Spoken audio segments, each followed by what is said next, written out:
गुरुमुखो संत जन सत्पुरुष ही जीव को उसका निजी कार्य भक्ति और परमार्थ का काम बताते हैं। जब जीव संतों सत्पुरुषों के सत्संग द्वारा असलियत की तरफ रुख करता है और भक्ति प्रेम के मार्ग पर चलता हुआ सच्चाई की ओर बढ़ता है, तो यही परमार्थ का काम है। गुरुमुखो संतों सत्पुरुषों का सत्संग, संत सतगुरु की सेवा और सतगुरु के शब्द की कमाई, भजन अभ्यास, ये सब भक्ति और परमार्थ की सीढ़ियाँ हैं। संतों सत्पुरुषों का यही मिशन है कि वे जीव को भक्ति और परमार्थ के निजी काम में लगा देते। उस सिलसिले में जीव को ये सभी मंजिलें तय करनी होती हैं।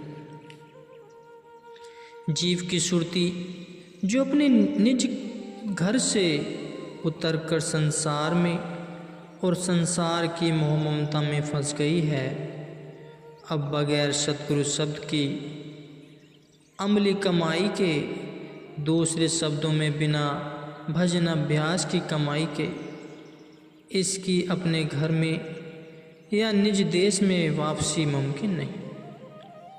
और बाकी सब साधन अर्थात सत्पुरुषों का सत्संग, सत्पुरुषों की सोहबत, नज़दीकी और खिदमत या सेवा आदि, ये सब भजन अभ्यास की दृढ़ता के लिए होते हैं। यह जीव संत सद्गुरु की शरण में इसलिए आता है कि जीव की सुरती अपने निज देश से उतरकर संसार में फंस गई है, मोह ममता में अटक गई है, विषय विकारों और झूठे धंधों रिश्तों में रच गई है। अब इसे आज़ाद करना है। सुरती अपने सच्चे मालिक से बिछुड़ गई है, अपने निज धाम से भटक गई है, इसलिए दुखी और बेचैन है, व्याकुल और अशांत है। अब इसे वापस अपने निज देश में पहुंचाना है, शांति और आनंद के धाम में ले जाना है, या दूसरे शब्दों में इसे कुल मालिक से मिलाना है जहाँ से यह बिछड़ी हुई है। यह बड़ा बारीक प्रश्न है, अति सूक्ष्म मार्ग है, अति कठिन समस्या जीव के सामने है। सुरती तो संसार के स्थूल बंधनों में स्थूल रूप हो चुकी है और यह मार्ग अति सूक्ष्म है। फिर किस उपाय से यह कठिन समस्या सुलझेगी? संत जन सतगुरु इसी बात का सरल उपाय बतलाते हैं। निराकार की आरसी साधु की ये दे, लखा जो चाहे अलख को इन्हीं में लखी ले। सत्पुरुषों या सच्चे मालिक को देखने का दर्पण संतजनों के स्थूल रूप का ध्यान ही है। संतजनों का ध्यान ही स्थूल रूप में कुल मालिक के दर्शन की आरसी है। अगर अलख्य पुरुष को देखने की ख्वाहिश है तो उसे संत पुरुषों के स्वरूप में ही देखो। अगर उस निराकार कुल मालिक को साकार रूप में देखने की चाह है तो वह कुल मालिक संत जनों, सत्पुरुषों, सद्गुरुओं के रूप में ही देखा जा सकता है। इस रूप में उस सच्चे मालिक का दर्शन करो, इसी रूप में ही उससे प्रेम प्यार करो, इसी रूप में ही उसकी सेवा, भक्ति और सत्संग सोहबत हासिल करो। यही मालिक के दर्शन की आरसी है। संत मत के सभी महापुरुषों ने भी यही फरमाया है। यही कारण है कि जीव को संत सद्गुरु की सेवा और खिदमत की, संत सद्गुरु के ध्यान तस्वर की और संत सद्गुरु के साथ दिली रिश्ता जोड़ने की बड़ी ज़रूरत है, ताकि इन उपायों से सुरती धीरे धीरे मालिक की तरफ रुख रखती हुई सद्गुरु के शब्द की कमाई या भजनाभ्यास में दृढ़ होती जाए और फिर सद्गुरु शब्द की कमाई के द्वारा अपने निज धाम को प्राप्त करे। जिस प्रकार का काम करना हो उसके लिए उसी प्रकार के साधन और शिक्षक की भी ज़रूरत होती है, नहीं तो काम पूरा नहीं हो सकता। इसलिए अपनी बिछड़ी हुई सुरती को कुल मालिक के साथ मिलाने के लिए भी उसी के अनुकूल जो ऊपर बताए गए हैं साधनों और जरियों को अपनाना होगा। यह जीव का निजी काम है और इसी जीव को बहुत ही ज़रूरत है, चाहे इसका अभ्यास हो या ना हो। यह भक्ति और परमार्थ की कमाई का काम है और इस काम के लिए ज़रूरी है कि भक्ति और परमार्थ से अनुकूलता रखने वाले सामान जमा करें और जरिए हासिल करें। अंदर में मालिक का जलवा और मौजूद है। अगर इसका साक्षात्कार करने के लिए संत सद्गुरु की सेवा, भक्ति और उनके रूहानी शब्द की कमाई करने की बहुत ज़रूरत है। दही के अंदर मक्खन तो मौजूद है, मगर वह ज़ाहिरी आंखों से नज़र नहीं आता। तुम जिसे दही समझते हो वह असल में मक्खन का रूप है, मगर तुम उसे वही दही समझ रहे हो। इसमें शक नहीं कि दही के अंदर मक्खन ज़ाहिरा मालूम नहीं होता, किंतु वह उसके अंदर में मौजूद ज़रूर है। अगर दही में से मक्खन का ज़हूर या दर्शन चाहते हो तो उसे बिलोना पड़ेगा। दूध से मक्खन जो चाहो तो बिलोना चाहिए। जिस प्रकार दूध दही से मक्खन हासिल करने की आवश्यकता हो तो उसको बिलोना ज़रूरी है, क्योंकि यह उसकी प्राप्ति का उपाय है। इसी तरह ही अपने अंदर में अपने इष्ट देव, कुल मालिक या सद्गुरु का जलवा देखने के लिए अर्थात मालिक का दर्शन पाने के लिए सद्गुरु शब्द की अमली कमाई का बिलोना करना पड़ेगा।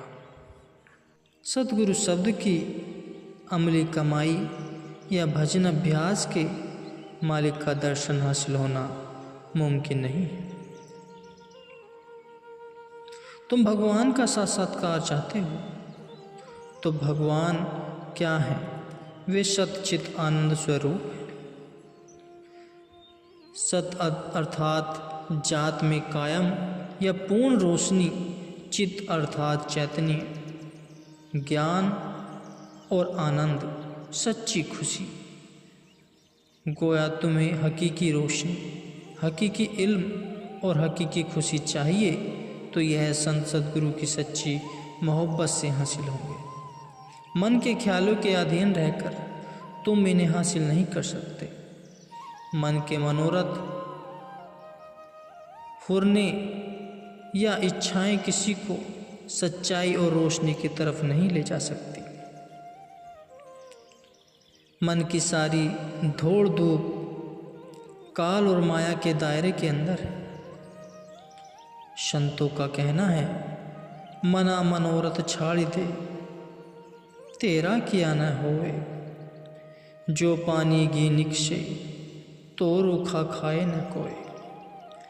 मन के मनोरथ से कुछ हासिल नहीं होगा, इनसे रूह को कोई फायदा नहीं हो सकता।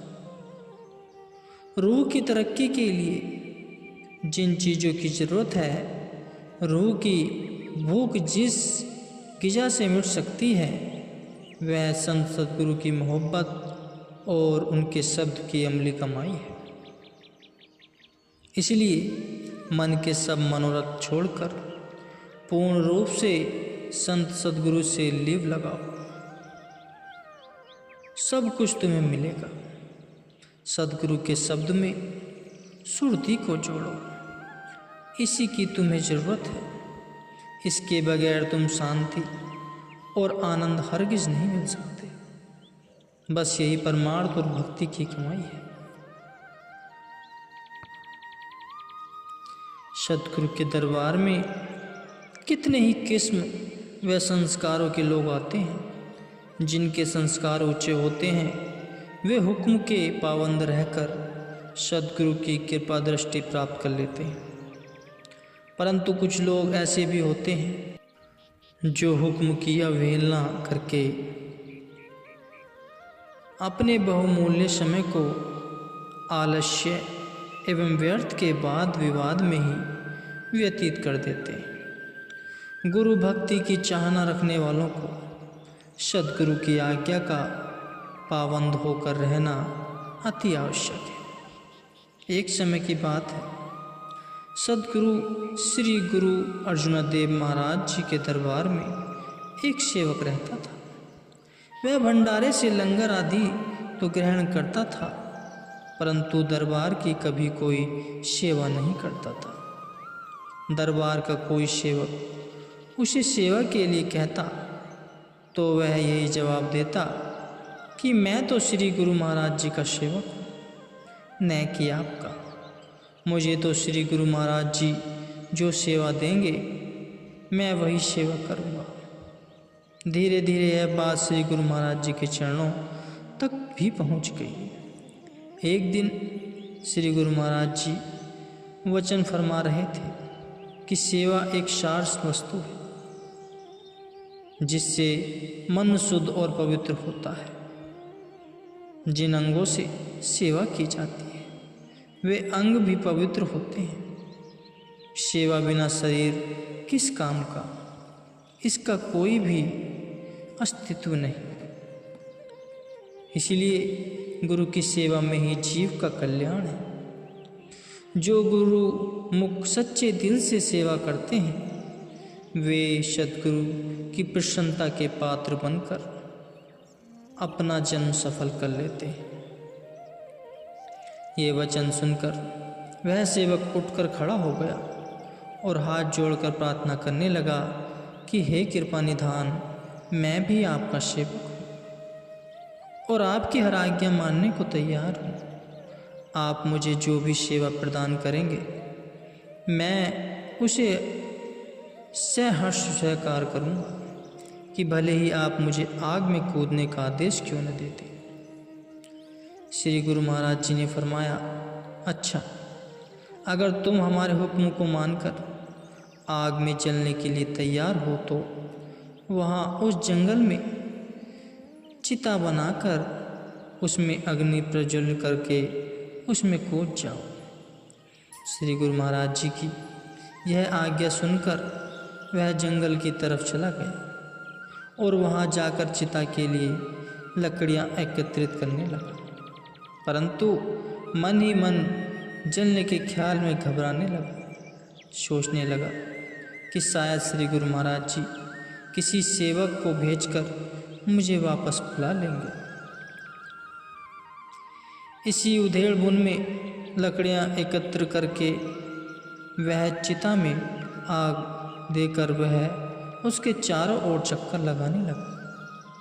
इतने में एक चोर वहाँ से गुजरा जो किसी बड़े खजाने से चोरी करके बहुत सारा धन माल लेकर जा रहा था। उस चोर ने जब उस सेवक को चिता के चारों ओर चक्कर काटते हुए देखा तो उसने पूछा कि यह तुम क्या कर रहे हो। उस सेवक ने अपने श्री गुरु महाराज जी का हुक्मनामा कह सुनाया और यह भी कहा कि वह मरना नहीं चाहता। बिना किसी कारण प्राणों को त्यागने में उसे कोई लाभ दिखाई नहीं देता। उस सेवक से गुरु का हुक्म सुन चोर के पुराने संस्कार जाग उठे। उसने बड़ी विनम्रता से कहा कि मेरे पास चोरी किया हुआ लाखों का माल है। अगर तुम्हारी सहमति हो तो यह सब माल तुम ले लो और बदले में मुझे गुरु का हुक्म दे दो। उस सेवक ने दिल में सोचा कि भगवान ने कितना भला किया कि जो ऐसे मूर्ख आदमी को मेरे पास भेजा, जो माल भी दे रहा है और बदले में जलकर मरने को भी तैयार है। एक तो जान बची और दूसरा धन माल भी मिल रहा है। ऐसा सौदा करने में क्या हानि है। उसने झट से चोरी का माल चोर को कहा कि मुझे तुम्हारी बात स्वीकार है। तुम गुरु का हुक्म ले लो और बदले में यह धन माल मुझे दे दो। चोर ने तुरंत उस माल को उसके हवाले किया और स्वयं चिता में कूद गया। चोर के चिता में कूदते ही एक नूरानी प्रकाश हुआ जो चारों ओर फैल गया। यह चमत्कार देखकर भी वह अज्ञानी सेवक कुछ न समझ पाया। वह चोर से प्राप्त हुआ धन माल को समेट ही रहा था कि सिपाही चोर की खोज करते हुए वहां आ पहुंचे और उसे पकड़कर शहर के हाकिम के सामने पेश कर दिया। हाकिम ने पूछा कि चोरी करने के अपराध में तुम्हें क्या सजा दी जाए। सेवक बोला, हुजूर, मैं चोर नहीं हूँ और न ही मैंने चोरी की है। वास्तव में मुझे मेरे श्री गुरु महाराज जी ने हुक्म किया था कि तुम चिता जलाकर उसमें कूद जाओ। मैंने चिता तो जलाई, लेकिन मेरा मन जलने के लिए तैयार नहीं था। इतने में एक चोर आया और वह लूट का सारा माल मुझे देकर बदले में मुझसे श्री गुरु महाराज जी का हुक्म लेकर चिता में कूद गया। चोरी तो उसने की थी जो कूद कर मर गया। मैं दोषी नहीं हूँ और न ही किसी प्रकार के दंड का अधिकारी हूँ। हाकिम ने कहा कि यहाँ चतुराई काम नहीं आएगी। तुम तो श्री गुरु महाराज जी के हुक्म के चोर हो। श्री गुरु महाराज जी के हुक्म का उल्लंघन करके तुमने जो महापाप किया है उसके लिए तुम्हें कड़ी सजा दी जाएगी। उसने अपने सिपाहियों को आदेश देकर कहा, इसे मरवा डालो। सद्गुरु शब्द उल्लंघनी के जो सेवक कही जाए, जहाँ जाए तह काल है, कह कबीर समझाए। गुरु सीढ़ी ते उतरे शब्द भी हम होए, ताको काल घसीटती राखी के नहीं हो। परम संत श्री कबीर साहिब जी उपदेश देते हुए वर्णन करते हैं कि सतगुरु के वचन का उल्लंघन करके सेवक कहीं भी चला जाए पर काल के चुंगल से नहीं बच सकता। जो गुरु के वचनों का हृदय में धारण नहीं करता, उन्हें काल अपने मुख में घसीट लेता है। काल का उस पे साया बना रहता है। ऐसे जीव की कोई रक्षा नहीं कर सकता। सद्गुरु के वचन अनुसार अपने जीवन को ढाल लेने से ही जीव काल पर विजय प्राप्त करके अपने जन्म को सार्थक कर सकता है। गुरुमुखो।